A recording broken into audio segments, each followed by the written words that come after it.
Bonjour. Alors, je ne sais pas si vous me voyez.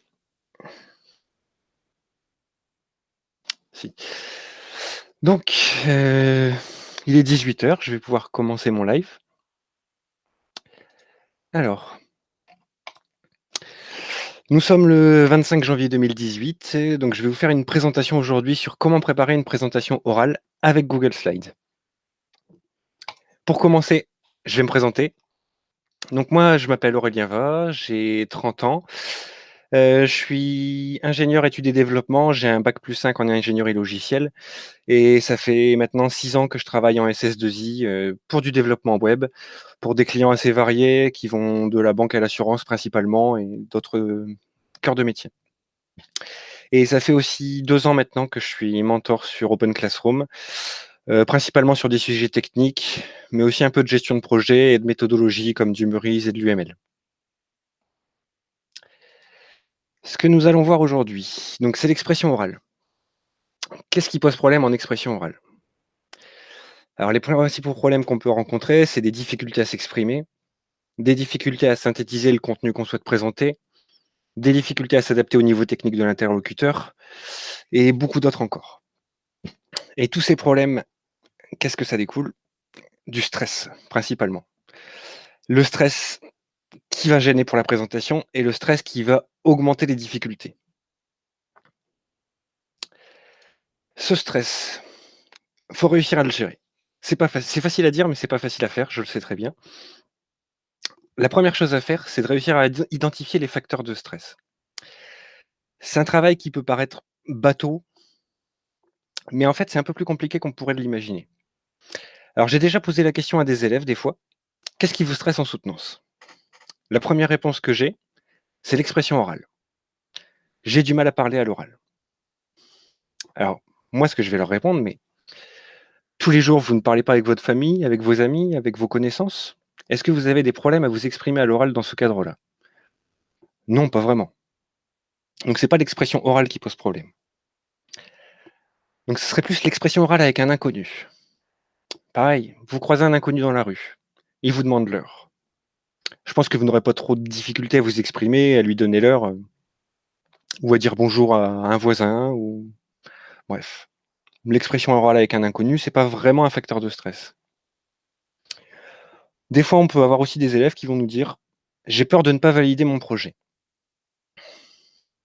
Alors oui, on peut avoir peur de ne pas valider le projet, mais le projet, ça fait 1 mois, 2 mois qu'on travaille dessus.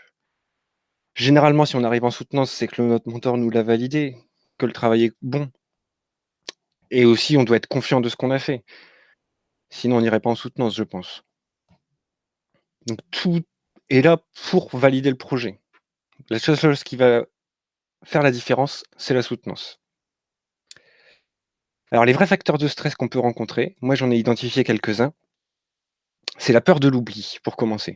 La peur d'oublier quelque chose pendant la présentation, la peur d'oublier un élément ou d'avoir quelque chose d'important à dire et d'oublier de le dire, dans le contexte de la soutenance ou de la présentation orale.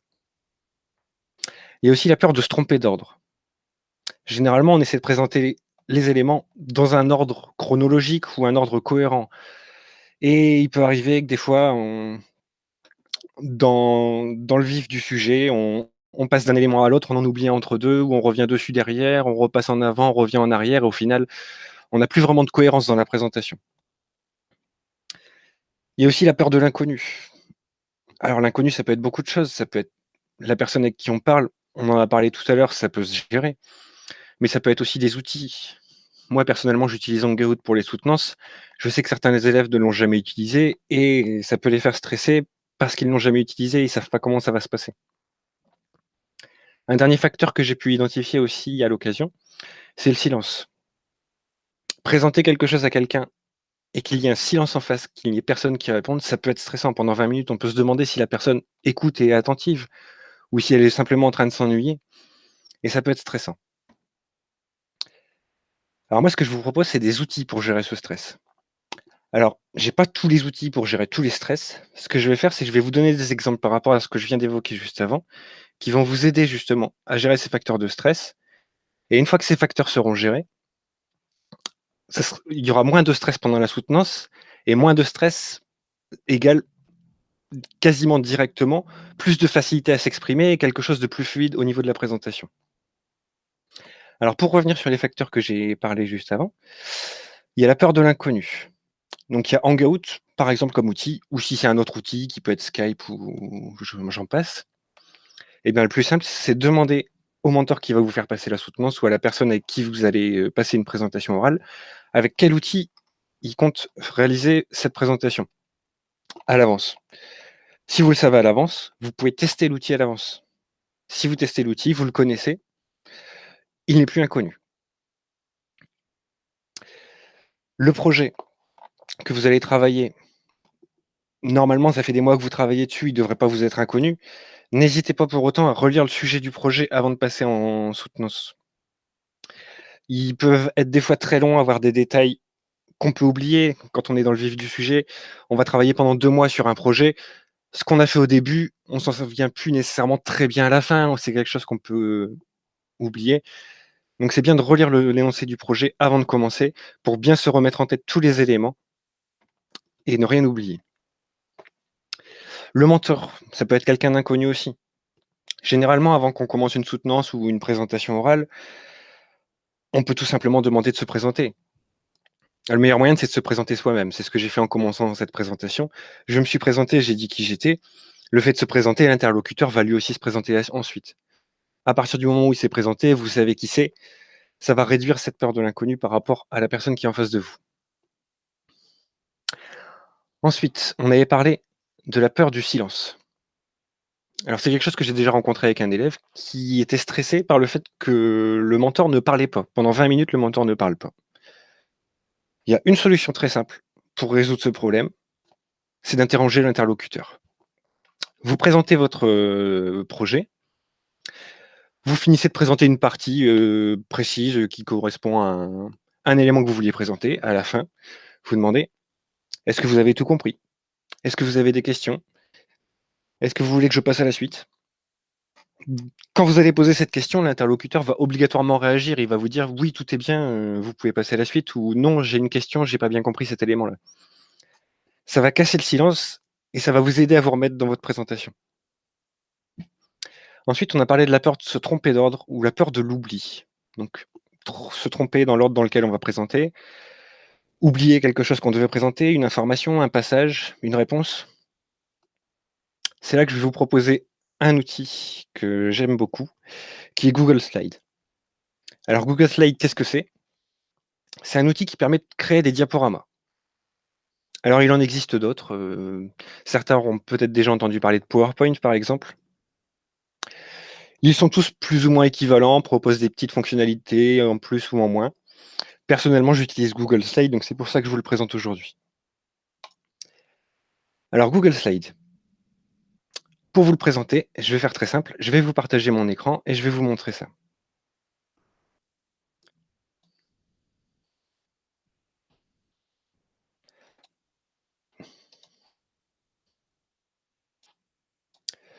Donc, voici Google Slide.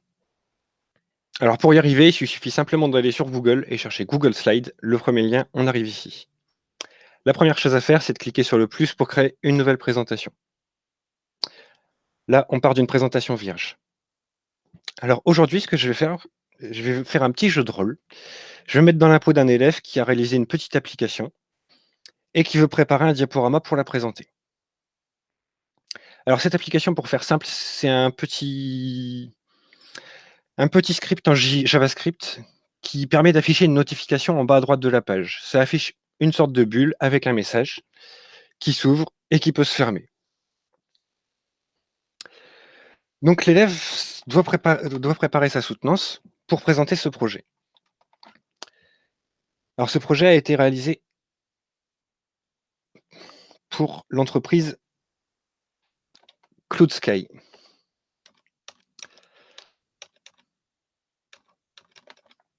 Alors, je suis désolé, je suis un peu perdu dans mes documents. Je vais reprendre tout de suite.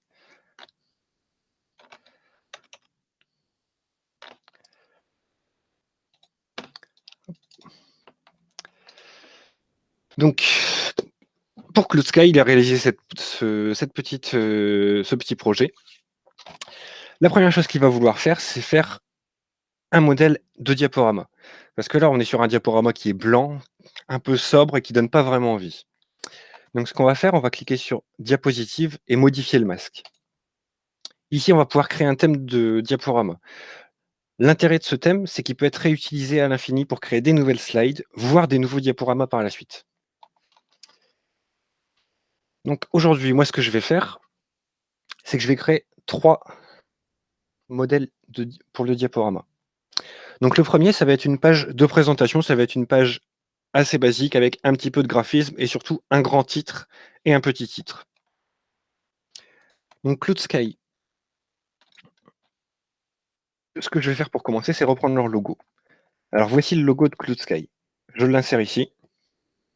Alors on voit que c'est un logo assez simple avec un nuage rouge et du texte écrit en noir. Pour rester dans le thème, je vais choisir tout simplement de mettre un fond à mon modèle. Je vais le mettre à l'arrière-plan pour pas masquer ce qu'il y a derrière. Et je vais lui mettre une couleur, un rouge pâle. En plus de ça, je vais modifier les styles du titre. Là, c'est en Arial pour le moment. J'aime pas trop l'Arial. Moi, je préfère le Calibri. Je vais mettre en Calibri. 62, c'est très bien. Et je vais le mettre en blanc. Ça rendra mieux sur un fond rouge. Et en gras. En dessous, on va avoir un sous-titre. Je vais le mettre en Calibri aussi.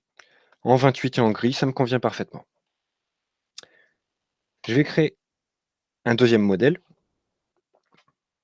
qui va être un modèle pour le sommaire. Pour le sommaire, oui.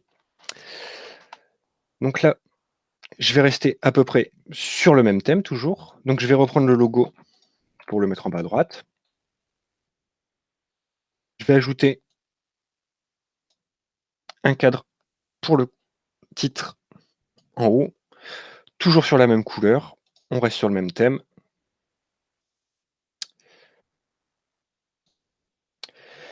Et je vais ajouter un titre. Alors ici, on est en modèle. Il y a deux choses qu'on peut faire. C'est soit insérer une zone de texte, mais elle sera fixe et elle ne pourra pas être modifiée dans le diaporama, soit insérer un espace réservé. C'est ça qui va être intéressant. Donc moi, je vais ajouter un espace réservé de titre, ici. L'intérêt, c'est que cet espace, on pourra mettre un titre, mais on pourra réutiliser cette slide autant qu'on veut et changer le titre à chaque fois. On verra ça par la suite.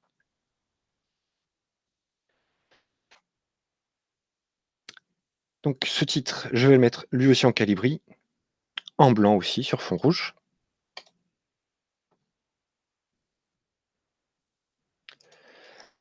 Et voilà. Je vais faire un troisième modèle, qui sera un modèle de contenu.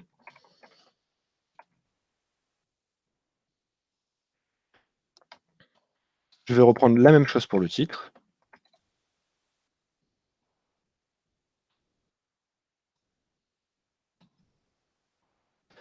Voilà. Et ce qu'on va avoir en plus ici, c'est un cadre de contenu.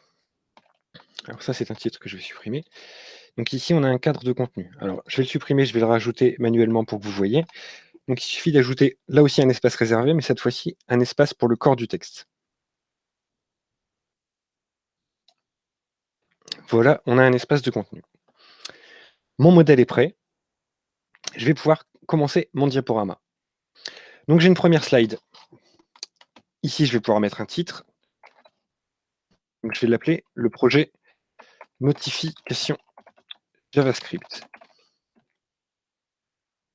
Sous-titre, je vais ajouter par Aurélien Va, par exemple.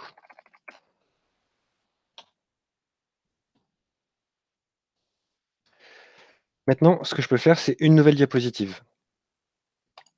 Quand je choisis une nouvelle diapositive, il m'a mis ce modèle-là.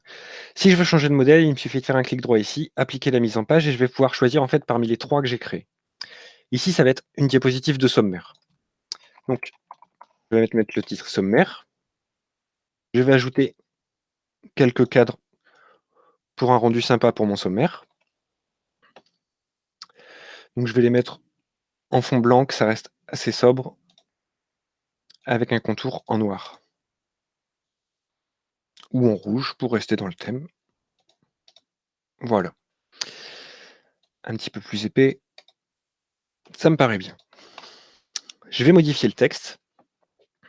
Donc toujours en Calibri, j'aime bien le Calibri. Dans la première partie, je vais faire une présentation du contexte. Je reviendrai après sur les parties et leurs raisons. En deuxième partie, je vais faire une présentation du projet.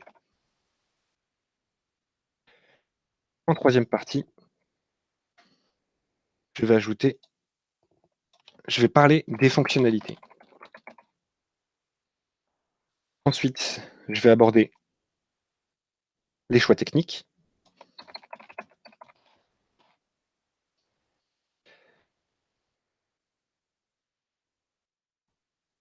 Et bien entendu, je vais faire une petite démonstration.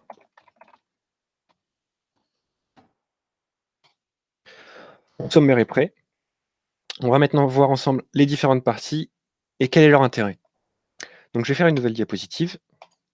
Ce sera une diapositive de contenu, celle-ci. Donc on a le cadre de contenu qui s'ajoute. La première, j'ai dit présentation du contexte.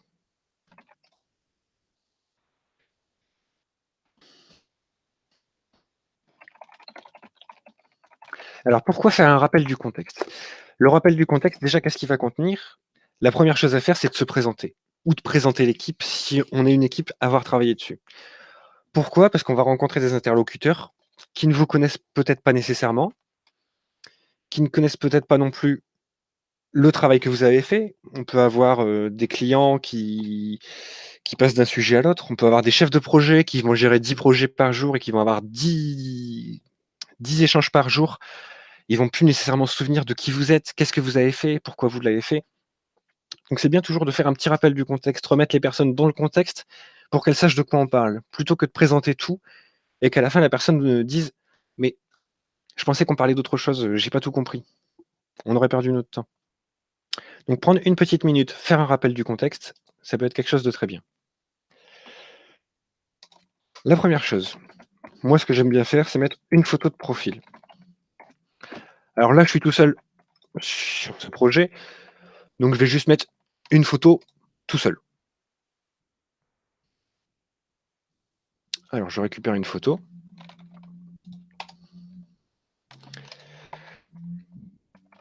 Donc pour le cas, c'est une photo anonyme. Ce que je vais ajouter, c'est mon nom en dessous.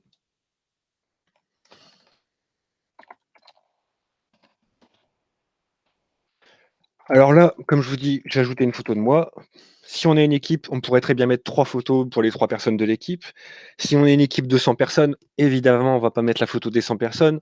On peut peut-être plus s'orienter vers un organigramme ou quelque chose qui représente la hiérarchie avec, les noms des responsables de chaque service. Enfin voilà, l'idée c'est de présenter quels sont les acteurs du contexte.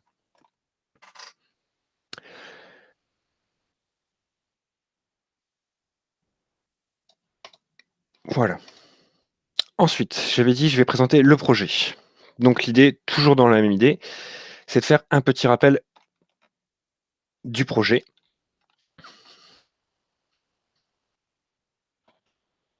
Donc comme je vous l'ai dit, j'ai travaillé sur un projet en JavaScript de notification. Une fonctionnalité pour afficher une notification. Attention aux fautes d'orthographe, bien entendu. La notification s'affiche en bas à droite de l'écran. Une croix permet de fermer la notification.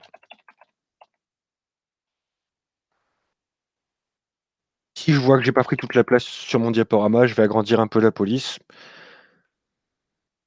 Voilà. Et je vais rajouter des puces.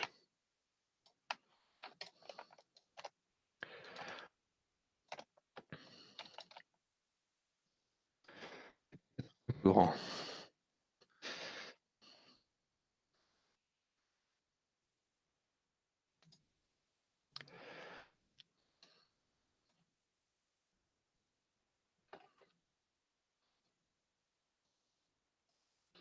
Voilà. Maintenant, je vais passer aux fonctionnalités. Donc les fonctionnalités, pour ce cadre-là, j'en ai déjà parlé un petit peu ici. On va faire un rappel précis.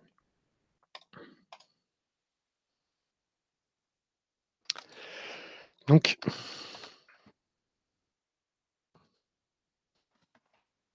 l'appel de la fonction, une bulle dimensionnée, fonction de la taille du message apparaît. La bulle doit apparaître en bas à droite avec un effet.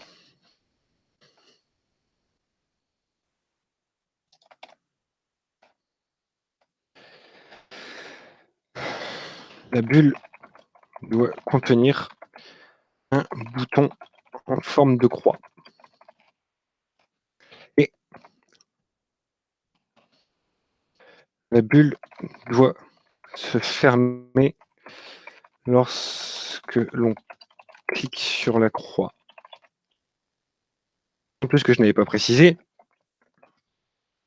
on peut réutiliser cette fonctionnalité autant qu'on le souhaite.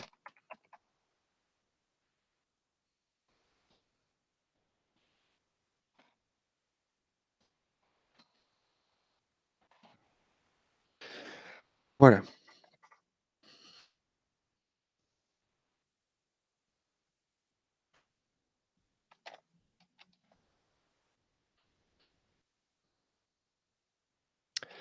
Bon.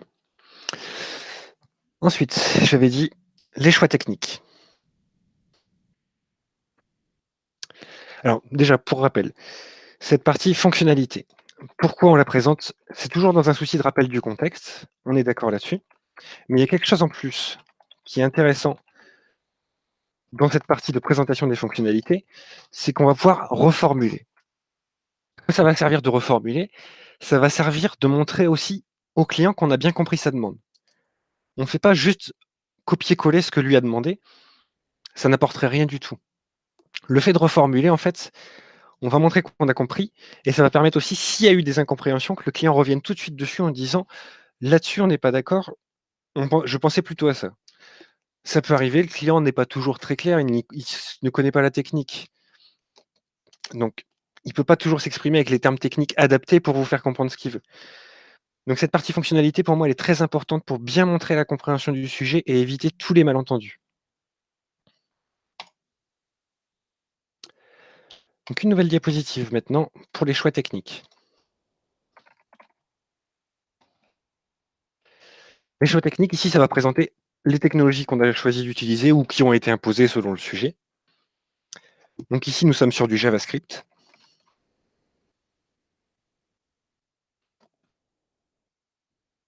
On utilise aussi, bien entendu, du HTML5 et CSS3 pour la mise en forme, et la possibilité de faire du jQuery.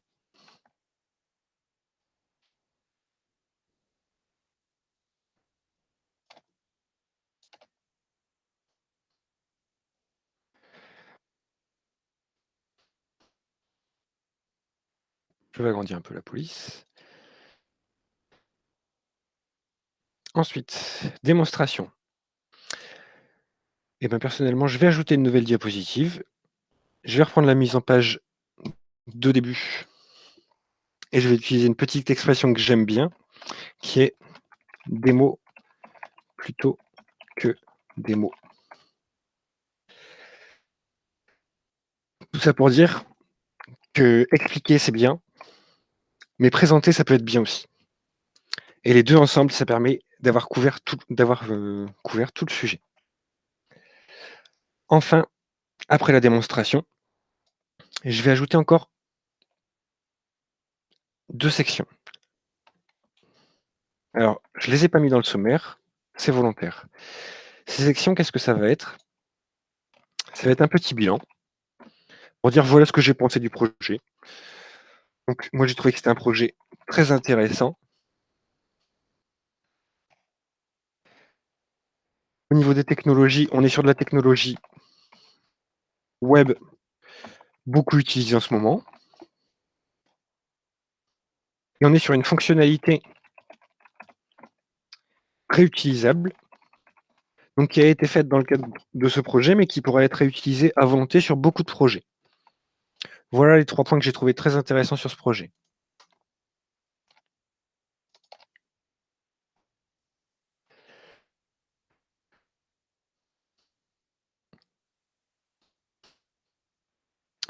Et je vais rajouter une nouvelle diapositive encore.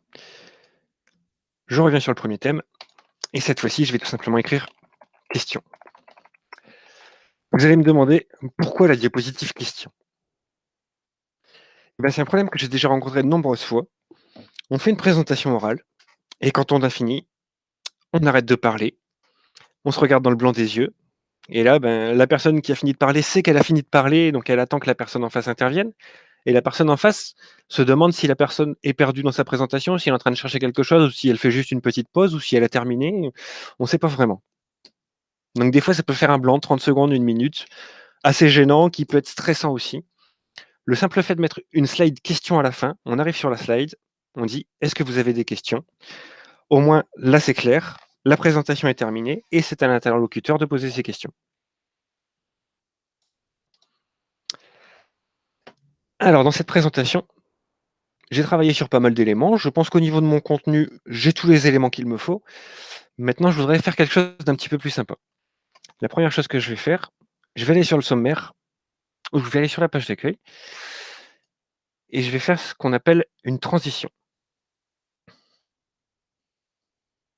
Il faut juste que je retrouve où on fait les transitions. En fait, la transition, ça consiste... Ah ben c'est ici. Ça consiste à faire une petite animation pour passer d'une slide à l'autre. Si on regarde ici tout de suite ce que ça donne, on est sur la première slide. Quand je clique, on passe directement sur la deuxième. Quand je vais ajouter une transition, je vais mettre par exemple un fondu. Vous pourrez tester les autres, vous verrez qu'il y en a plusieurs. Je vais relire la présentation. Et là, on a un petit effet de fondu, donc l'écran disparaît progressivement et le suivant apparaît. C'est pas grand-chose, mais c'est assez sympa. Je vais l'appliquer à toutes les diapositives, comme ça, sur toute ma présentation, je vais avoir l'effet de fondu pour passer d'une slide à l'autre. Une deuxième chose que je vais faire, donc c'est sur le sommaire, je vais faire ce qu'on appelle une animation. Alors une animation, c'est un peu comme une transition, mais c'est sur des éléments d'une diapositive. Alors le concept, ça va être à peu près pareil. Ce que je vais faire, c'est que je vais sélectionner tous mes éléments et je vais insérer une animation. Là, j'ai le volet d'animation qui apparaît. De la même façon, je peux choisir le type d'animation que je veux exécuter. Cette fois-ci, je vais faire entrer à partir de la droite lors du clic. Alors lors du clic, pourquoi? En fait, on a 3 possibilités. Soit l'animation va se déclencher quand on va cliquer, soit elle va se déclencher directement après l'animation précédente, soit elle va se déclencher en même temps que l'animation précédente. Donc la première, je veux qu'elle se déclenche lors du clic, et en fait, je voudrais que chacune se déclenche l'une après l'autre. Si je fais lire tout de suite, quand je vais cliquer, voilà ce qui apparaît. Donc, en fait, ici, j'ai mon premier fondu, et j'ai les suivants qui sont apparus pour chaque élément sur lesquels j'ai cliqué, que j'ai sélectionné quand j'ai voulu insérer mon animation. Donc je vais faire à chaque fois la même chose, entrer à partir de la droite, lors du clic. Entrer à partir de la droite, lors d'un clic, etc.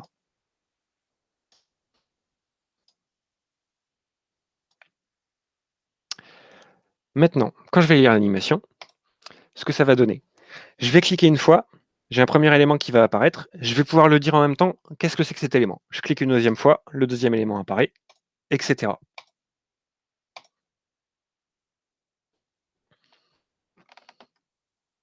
Alors là, j'ai un petit souci, je dois en avoir une en trop, celle-ci. Je recommence. Non. Alors si vous notez, quand on clique sur, une animation, l'élément qui est appliqué par cette animation est entouré en bleu ciel. On le voit qui apparaît en surbrillance. Donc là, c'est le premier élément, le deuxième, le troisième, le quatrième et le quatrième à nouveau. C'est ici que j'ai un problème. Donc je vais reprendre le cinquième, je vais refaire insérer une animation à partir de la droite lors d'un clic. Je recommence et cette fois-ci, ça m'a l'air bon. On va prendre des petits outils supplémentaires aussi.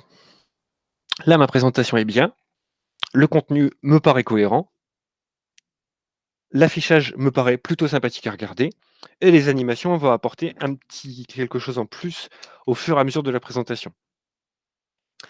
Il y a quelque chose en plus que je voudrais vous montrer, c'est les commentaires. Les commentaires, c'est quelque chose qu'on peut renseigner ici en bas. Alors, je vais essayer de l'agrandir. Voilà. Alors vous voyez ici, on a un texte en blanc sur lequel on peut mettre des commentaires. Alors mettre des commentaires, c'est bien. Vous me direz, c'est pratique quand on regarde à nouveau le PowerPoint, on sait s'y retrouver, mais bon, ça sert pas à grand chose à part ça. Eh bien si. Alors pour prendre un exemple, sur cette slide, moi je vais dire que je m'appelle donc Aurélien Va, donc je vais mettre Aurélien Va dans les commentaires. Ce que je vais dire aussi, c'est que j'ai 30 ans, que je suis en formation chez Open Classroom.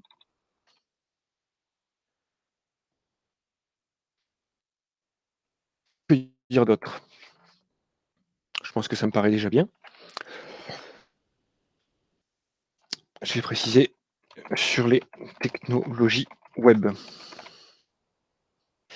Maintenant, la petite nuance qui va apparaître, c'est ici quand on va faire la lecture. Plutôt que de faire lire depuis le début, je vais utiliser le mode présentateur. Alors vous allez voir, il va y avoir une grosse différence. On va avoir une fenêtre qui s'ouvre en plus. On a la présentation qui s'affiche derrière de façon normale. Mais on a ici la petite fenêtre qui apparaît en plus. Alors cette fenêtre, elle présente plusieurs éléments. On voit la diapositive en cours, on voit la diapositive précédente, on voit la diapositive suivante. On peut cliquer dessus pour passer de l'une à l'autre. On voit le temps depuis que la présentation a commencé. Et ici, on peut afficher les commentaires. Donc on revoit les commentaires qui ont été écrits. L'intérêt de ça, c'est que si on le fait en visioconférence, on peut choisir de partager une fenêtre et non pas un écran, et donc de partager cette fenêtre. L'interlocuteur, lui, ne verra que votre présentation. Vous, vous pourrez très bien avoir votre présentation en arrière et cet écran-là par au-dessus. L'idéal, encore mieux, c'est d'avoir deux écrans sur votre ordinateur et vous mettez d'un côté la présentation et de l'autre côté la petite fenêtre en plus. À quoi ça va servir? Eh bien, tout simplement avoir des notes complémentaires, parce que comme on peut le voir ici, sur ma présentation, j'ai mis des mots-clés, des phrases assez courtes qui reprennent certaines notions. Pour autant, à l'oral, ça serait bien que j'en dise un peu plus, que j'explique un peu plus en quoi ça consiste, qu'est-ce que c'est, qu'est-ce que j'en ai fait. Donc ça, c'est des choses que je peux mettre dans les commentaires et sur lesquelles je vais m'appuyer pendant ma présentation. Ça va m'aider à m'exprimer, ça va m'aider à ne rien oublier surtout aussi. Et c'est un outil très pratique que je vous conseille d'utiliser. Donc, maintenant que mon projet est prêt, eh bien, on va faire une petite présentation du projet en live. Alors, pourquoi je vous ai montré tout ça avant de commencer? Eh bien, parce que le diaporama, comme on peut le voir, on a une suite d'éléments qui sont organisés. On a un sommaire qui va nous présenter l'ordre dans lequel c'est fait, mais on a surtout aussi tous les éléments qui sont présents, et dans le bon ordre. Donc, si on revient tout à l'heure à ce que je disais au début de ma présentation, comme facteur de stress, on a la peur de l'oubli et la peur de se tromper d'ordre. Une fois qu'on a fait le diaporama, on a toutes les infos, on a l'ordre qui est fait, tout est là. Pour moi, c'est un outil qui va apporter beaucoup là-dessus, parce qu'on ne peut plus se tromper, on ne peut plus oublier, on ne peut plus se tromper d'ordre, on a tous les éléments qui sont présents et ça va réduire énormément le stress. C'est un outil sur lequel on va s'appuyer pendant toute la soutenance, qui va nous servir par sa présentation et par ses commentaires à avoir toujours quelque chose à quoi se raccrocher si jamais on se sent perdu à un moment donné. et on va pouvoir avoir quelque chose qui va être beaucoup plus fluide. On a un stress qui s'éloigne grâce à ça et on va avoir quelque chose de beaucoup plus fluide au niveau de la présentation.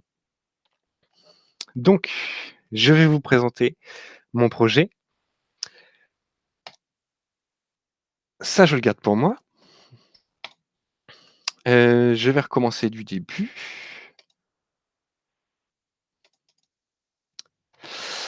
Donc, bonjour, nous nous rencontrons aujourd'hui pour vous présenter le projet Notification en JavaScript. Et donc, c'est présenté par moi-même, Aurélien Va. Donc, durant cette présentation, nous verrons tout d'abord la présentation du contexte. Ensuite, nous parlerons du projet en lui-même, en quoi il consiste. Nous pourrons voir toutes les fonctionnalités associées à ce projet et ce qu'elles vont apporter. Ensuite, nous parlerons des choix techniques qui ont été faits pour ce projet. Et enfin, je vous ferai une petite démonstration. Donc, commençons par la présentation du contexte. Donc, ce projet, c'est un projet qui m'a été proposé par l'entreprise Cloud Sky. Moi-même, je m'appelle Aurélien Va, donc j'ai 30 ans et je suis actuellement en formation sur Open Classroom sur les technologies web. Et donc, j'ai décidé de travailler sur votre projet. Dans ce projet, donc c'est un projet qui a été réalisé en JavaScript et qui sert à la notification. Qu'est-ce qu'on entend par notification? Eh bien, en fait, on va avoir une fonctionnalité qui va nous permettre d'afficher une notification sur une page web. Cette notification, elle va s'afficher en bas à droite de l'écran et on va disposer en plus d'une croix qui va permettre de fermer la notification. Au niveau des fonctionnalités, donc on a l'appel à une fonction qui affiche une bulle dimensionnée en fonction de la taille du message qui apparaît. La bulle doit apparaître en bas à droite avec un effet d'apparition. Elle doit contenir une croix, un bouton en forme de croix, et elle doit se fermer lorsque l'on clique sur la croix. L'intérêt de cette fonctionnalité, c'est qu'on peut la réutiliser à volonté en lui passant à chaque fois un nouveau message. Au niveau des choix techniques, donc comme je vous l'ai dit, c'est une application qui a été faite en JavaScript, langage web côté client. On a utilisé aussi un petit peu de HTML5 et de CSS3 pour la mise en forme, et du jQuery pour faciliter le développement en JavaScript. Je vais maintenant vous faire une petite présentation de l'application. Donc, voici notre application. On a une fonctionnalité qui s'appelle notification et on peut lui envoyer le message que l'on souhaite. Quand on va appeler cette fonctionnalité, on va voir en bas à droite le message qui apparaît. On a la petite croix ici qui est présente comme prévu et lorsque l'on va cliquer dessus, le message va disparaître. On peut tester en affichant un autre message.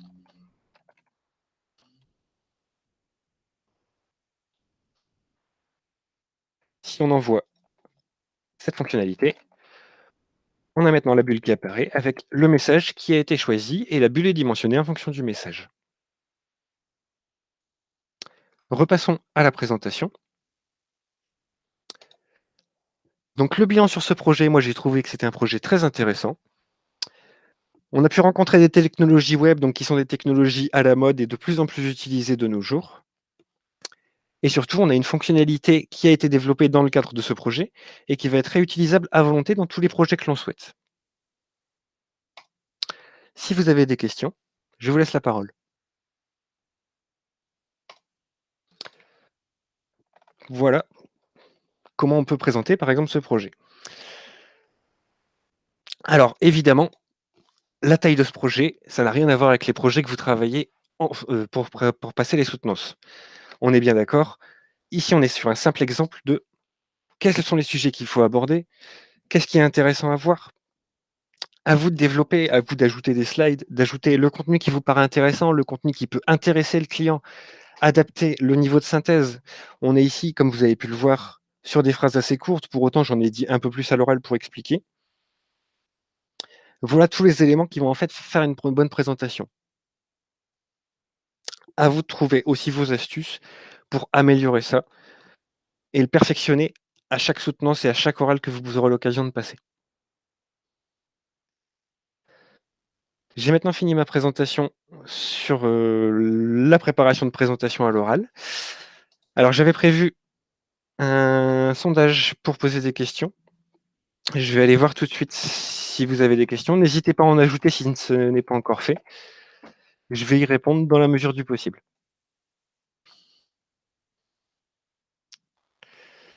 Alors pour information, ce sondage se trouve sur Workplace dans le groupe Faire des présentations.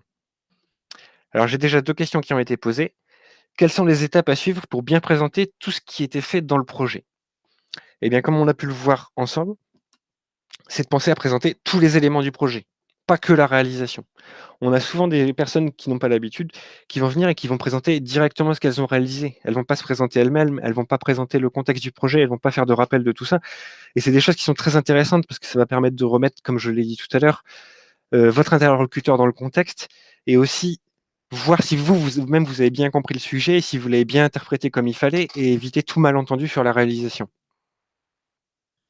Comme j'ai dit, une petite slide question à la fin, ça me c'est pas c'est pas obligatoire, mais ça coûte rien et ça me paraît assez important, pour éviter d'avoir un blanc en fin de soutenance qui peut être stressant.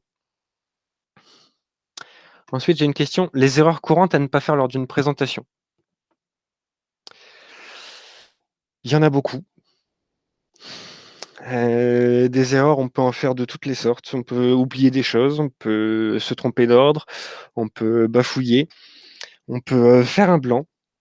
Quoi qu'il arrive, faut vous dire: «C'est pas grave, on peut toujours se reprendre».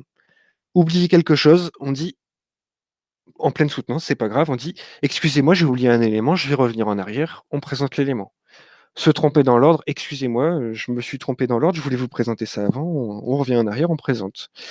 Si à un moment vous ne savez plus ce que vous devez dire, n'hésitez pas, «Excusez-moi, je suis un peu perdu dans ma présentation, je vais reprendre, mes esprits et je recommence tout de suite». Et vous prenez 10 secondes s'il le faut pour, retrouver où vous en étiez et vous vous relancez. Il vaut mieux faire ça plutôt que de bafouiller, plus savoir ce qu'on doit dire, plus savoir où on en est et au final, rater sa soutenance sur la fin, simplement parce qu'on est perdu et qu'on n'a pas pris le temps de se remettre les idées en place, en fait.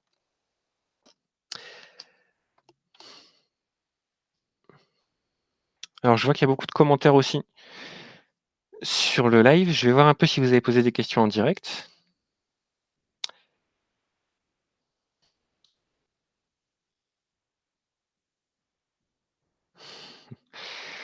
Pour les choix de techno, on peut y ajouter des images de techno. Alors tout à fait, j'ai fait beaucoup de texte au niveau de ma présentation, mais comme vous avez pu le voir sur la première slide, j'ai mis une image plutôt que du texte.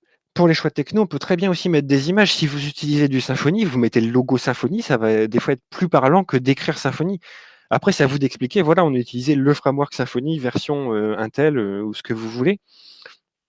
Mais vous pouvez très bien utiliser des logos. Plus vous allez utiliser des éléments qui attirent l'œil et qui sont en correspondance avec le contexte que vous allez utiliser, et plus ça va être intéressant en termes d'interactivité avec votre interlocuteur. Attention tout de même de ne pas tomber dans l'excès, d'avoir que des images et des fois des choses qui n'ont pas grand-chose à voir ou qui sont des jeux de mots par rapport à ce que vous voulez présenter. Restez bien dans le contexte de ce que vous voulez faire.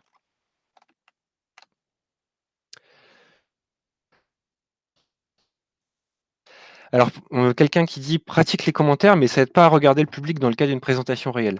Eh bien si, dans le cas d'une présentation réelle, je l'ai déjà fait, je l'ai déjà expérimenté de nombreuses fois.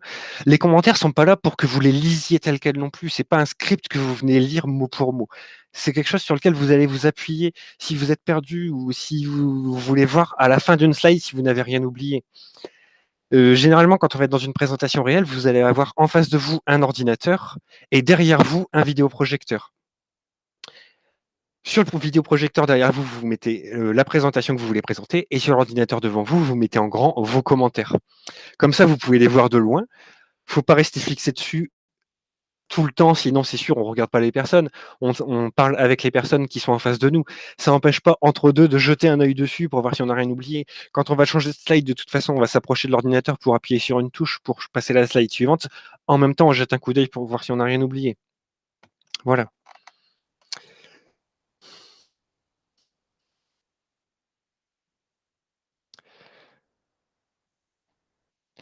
Alors, il ne faut pas compter beaucoup sur les commentaires parce que ça risque d'être un élément qui perturbe pendant la présentation, comme je viens de le dire. Ça doit être quelque chose sur lequel on s'appuie. Il faut éviter de le montrer à l'interlocuteur, sinon c'est un peu bateau, c'est sûr. On prépare une bonne présentation bien belle à présenter et au final, on montre les commentaires à l'interlocuteur qui ne voit pas la présentation. C'est pas terrible. Il faut penser à ne pas les montrer. Il faut que ça reste un élément pour la personne qui présente sur laquelle s'appuyer.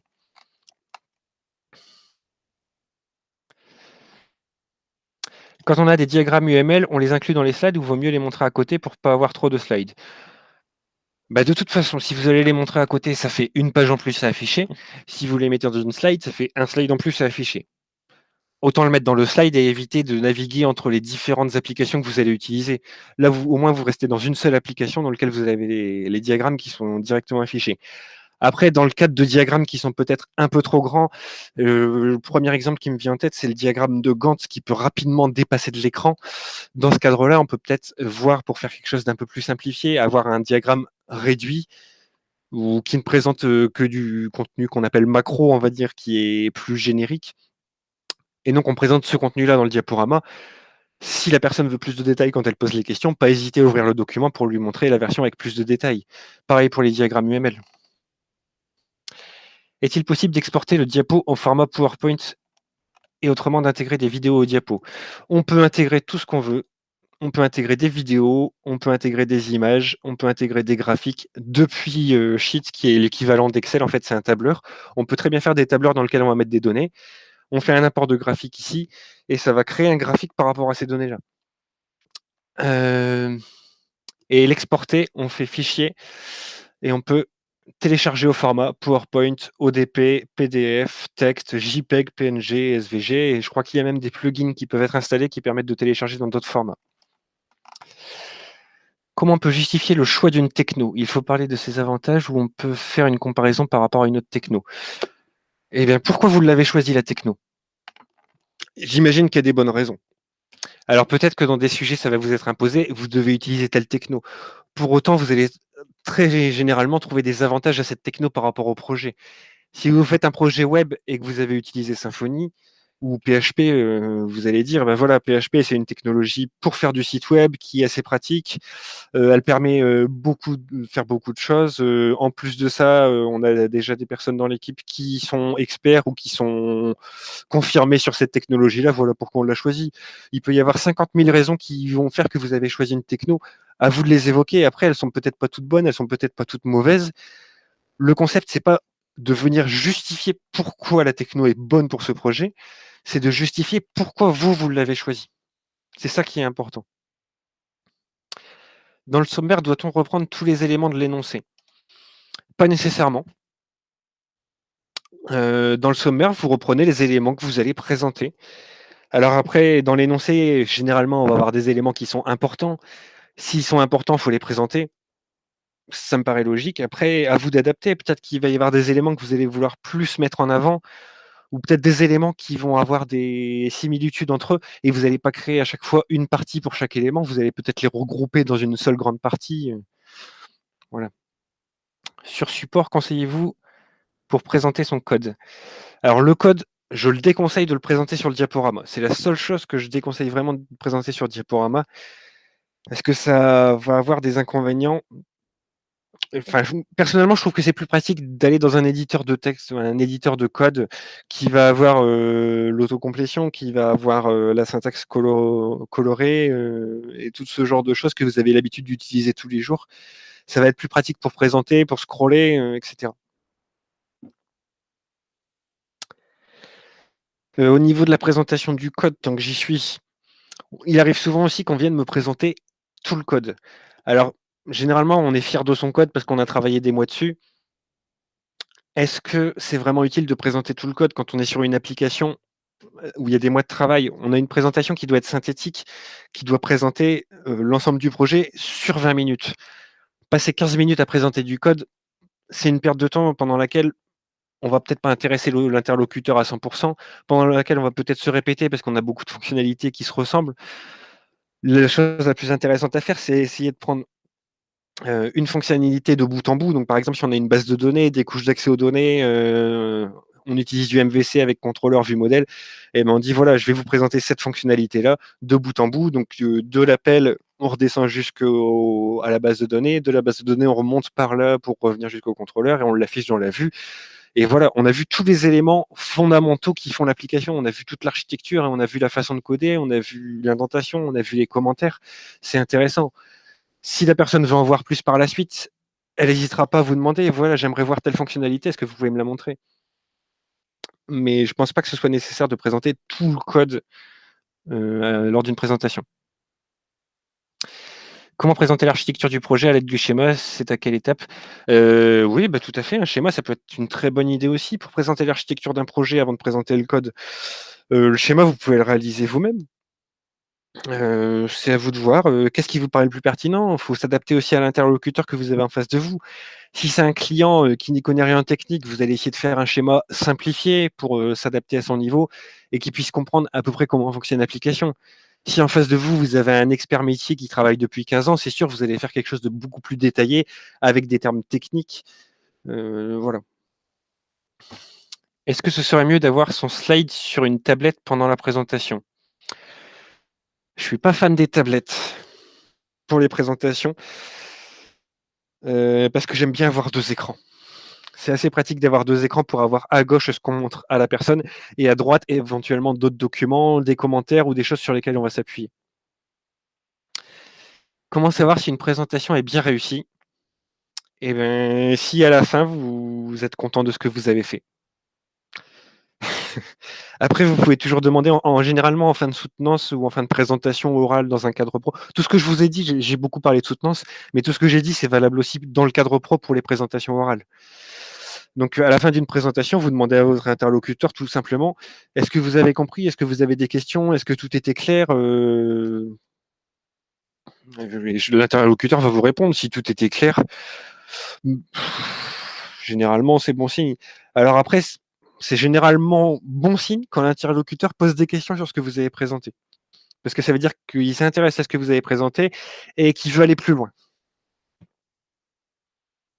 J'aimerais savoir votre avis sur l'utilisation de Prezi. Je ne connais que très peu Prezi, donc je pourrais pas en dire beaucoup plus.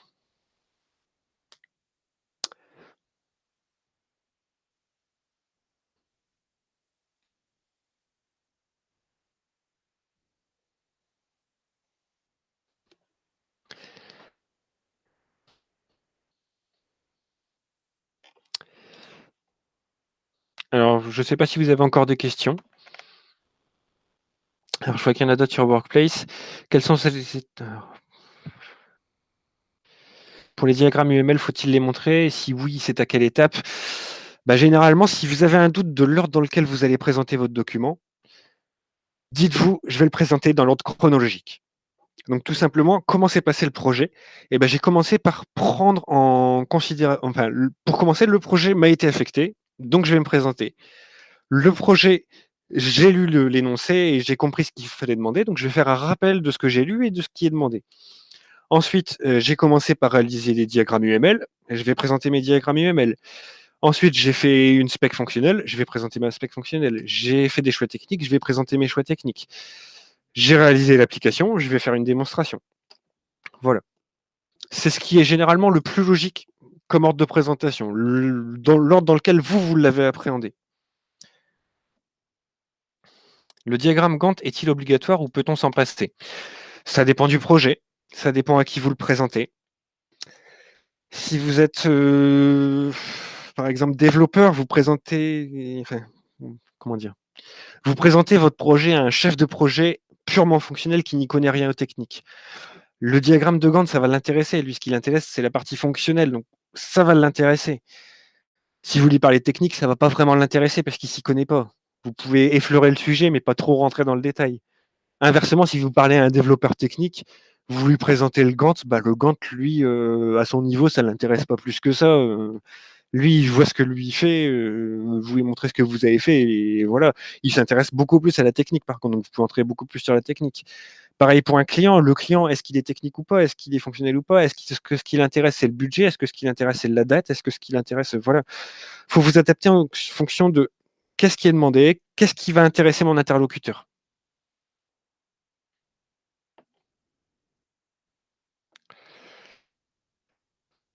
Est-ce que la présentation avec slide est valable pour tout type de formation? La présentation avec slide, pour moi, elle est valable pour tout type de présentation orale. Absolument tout. À partir du moment où on est dans un contexte où on vient présenter à l'oral quelque chose à un ou plusieurs interlocuteurs, un diaporama pour s'appuyer, ça fait jamais de mal. C'est pas obligatoire, il y a des gens qui savent très bien s'en sortir sans. Moi, c'est un outil que je trouve très pratique. Pour tout vous dire, d'ailleurs, cette présentation, j'ai réalisé des slides pour m'appuyer dessus, même si je vous les ai pas montrés. Je peux vous montrer ça très rapidement. Voilà, j'avais préparé toute ma présentation, qu'est-ce que j'allais dire et dans quel ordre, pour justement pas me tromper, avoir tous les éléments et rien oublier. Donc même si on ne le montre pas, même si on n'a pas de vidéoprojecteur pour le montrer, c'est quelque chose sur lequel on peut s'appuyer pour faire la présentation et qui va permettre de se raccrocher, surtout quand on stresse et qu'on a des difficultés à l'oral.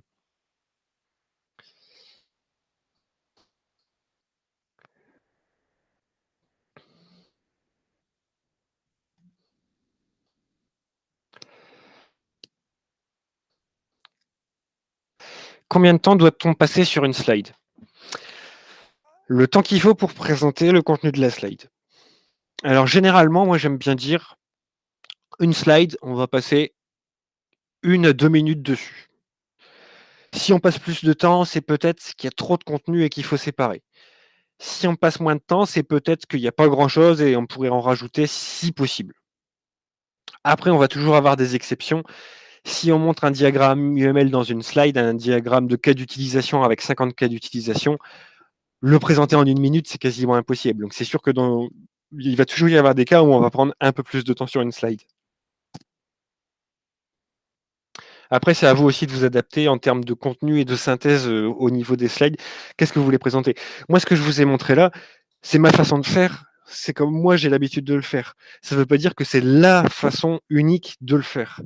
À vous de vous adapter selon vos habitudes, selon ce que vous préférez, selon la façon que vous préférez pour présenter et ce qui vous paraît le plus pertinent par rapport au contenu du projet, par rapport au contexte du projet, par rapport à l'interlocuteur.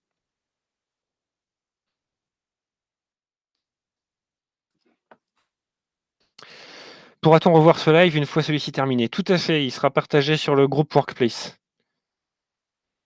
Est-ce qu'il faut fournir le PowerPoint dans le livrable d'un projet? Eh bien, si vous l'avez fait, pourquoi pas le donner? C'est toujours mieux. Surtout, ce que je ne vous ai pas dit, c'est qu'avec Google Slides, quand vous allez créer votre slide, il est directement dans votre Drive. Contrairement au PowerPoint où il va falloir justement le déplacer. Là, en travaillant avec les outils Google en ligne, tous les documents que vous allez faire, que ce soit du doc, du diaporama, du Excel, etc., est directement dans votre Drive si vous êtes connecté sur votre compte. À partir de là, il est dans votre Drive, vous n'avez plus qu'à le déplacer dans le bon dossier ou donner les droits d'accès à qui vous voulez, c'est bon. Ce que vous pouvez faire aussi, c'est faire du travail collaboratif dessus. Alors, je ne sais plus exactement où c'est, mais en fait, vous pouvez partager les droits ici, donc partager les droits d'accès sur ce projet.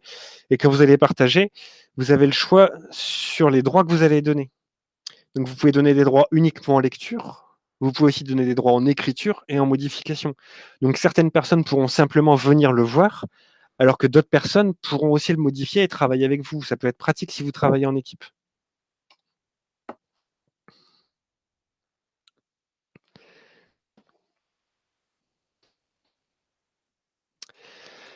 Bon. Eh bien, ça fait 1 heure que la présentation est commencée. Je pense avoir répondu à toutes les questions. Donc, je vais arrêter là pour aujourd'hui. Si vous avez d'autres questions, n'hésitez pas à les poser sur le groupe Workplace. Je me ferai un plaisir d'y répondre si personne n'y répond avant moi, en tout cas. Et si vous avez des remarques à faire sur la présentation que je vous ai fait aujourd'hui, n'hésitez pas aussi. J'essaie toujours de m'améliorer, donc toutes les remarques sont bonnes à prendre. Un détail que j'ai oublié de dire qui peut être très intéressant aussi pour préparer une soutenance, c'est de faire une soutenance blanche ou un oral blanc. Alors, soit avec votre mentor, si vous n'avez pas de mentor ou si votre mentor ne souhaite pas le faire, vous pouvez très bien le faire avec votre famille, avec des amis, trouver quelqu'un, n'importe qui, avec qui vous allez faire une soutenance blanche. Au pire, si vraiment vous n'avez personne, vous créez un Hangout on Air, vous prenez un logiciel pour enregistrer la vidéo, vous faites n'importe quoi et vous pouvez vous enregistrer directement avec la webcam et vous regardez par la suite. Ça va être très intéressant de faire cet exercice Déjà parce que vous allez avoir des retours de personnes extérieures s'il y a des personnes qui vous regardent. Et si vous vous enregistrez, en vous revoyant, des fois, vous allez voir aussi que vous allez des fois avoir des tics de langage dont vous vous rendez pas compte quand vous parlez. Vous allez avoir des choses qui sont pas très claires alors que ça paraissait clair dans votre tête quand vous l'avez dit. Et donc de faire ce travail-là, ça va vous permettre de mieux vous préparer parce que vous aurez identifié un ensemble d'éléments qui sont pas cohérents dans votre présentation, que vous allez améliorer par vous-même sans l'aide de personne au final. Donc c'est quelque chose que je vous conseille à faire et vous verrez qu'avec l'habitude de le faire, ça va venir tout seul et ça va être de plus en plus automatique tout ce travail-là. Je vous remercie pour votre attention. J'espère que ça vous a plu et n'hésitez pas, à m'envoyer des commentaires ou des messages en privé, par rapport à cette présentation. Bonne soirée à tout le monde.